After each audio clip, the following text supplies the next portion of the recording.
India is deeply concerned at the deteriorating security situation and astounding loss of civilian lives in the ongoing conflict. The world should not buy into any justification of terror acts. It's like having a UN resolution 3 weeks after 9/11 and not mentioning Al-Qaeda or the Twin Towers being brought down by plane strikes.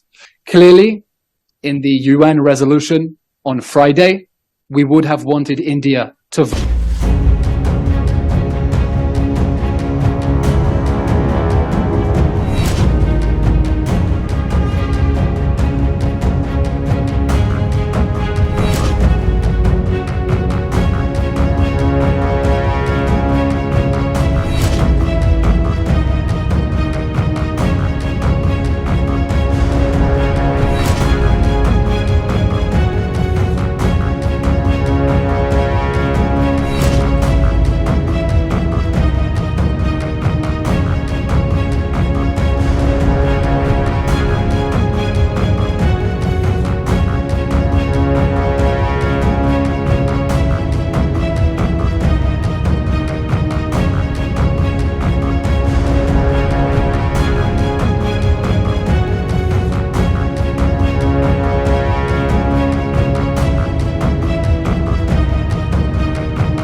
We appreciate India's support. Prime Minister Modi and Prime Minister Netanyahu have spoken.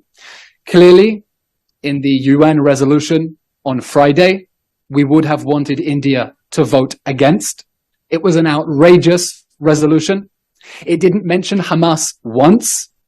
It didn't call for an immediate return of the hostages. It's like having a UN resolution 3 weeks after 9/11 and not mentioning Al-Qaeda or the Twin Towers being brought down by plane strikes. So we appreciate the support of international friends that are standing by Israel's side and want Israel to defeat Hamas.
The terror attacks in Israel on 7th October were shocking and deserve condemnation.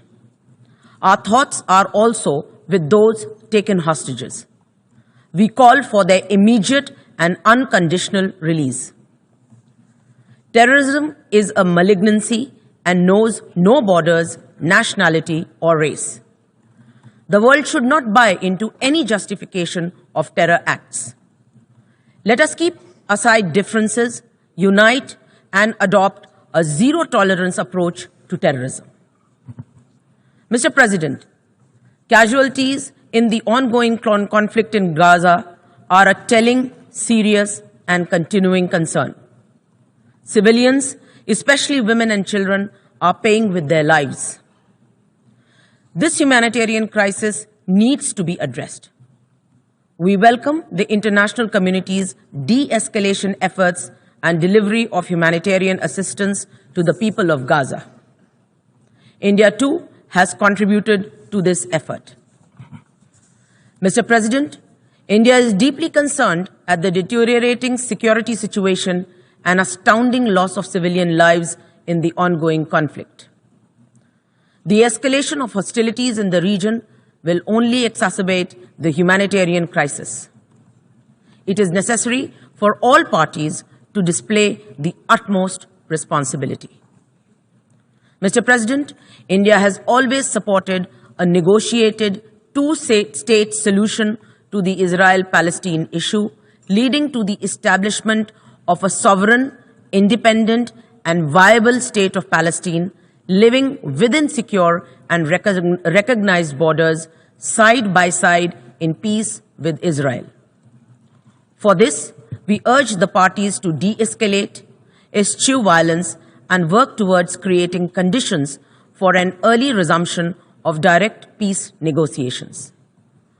We hope that the deliberations of this Assembly will send a clear message against terror and violence and expand prospects for diplomacy and dialogue while addressing the humanitarian crisis that confronts us.